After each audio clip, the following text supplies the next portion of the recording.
Welcome to this lockdown lunch. Today we've got a really simple baked feta and tomato pasta. So we're doing this for just one portion. So we've got 50 grams of feta, which we can just put onto a baking tray.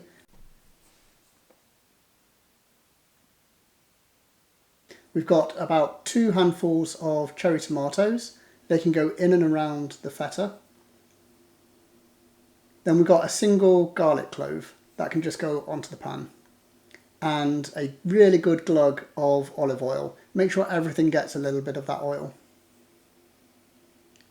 And finally, a really good pinch of oregano. Again, sprinkle over everything. We want all of those flavours to bake together. This goes into the oven at 200 degrees Celsius for about 25 minutes. And whilst that's cooking, we'll get some dried pasta onto boil.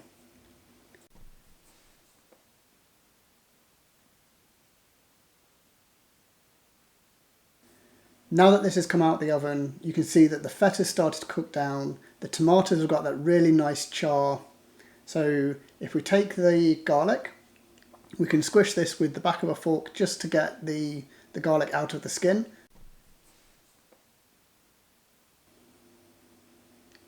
And then we can keep mushing everything together, get everything incorporated so that all the flavours get to know each other. That feta, those tomatoes, the garlic, the oregano.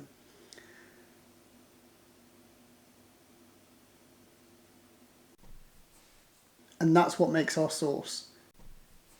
So if we take the pasta, we can mix that through.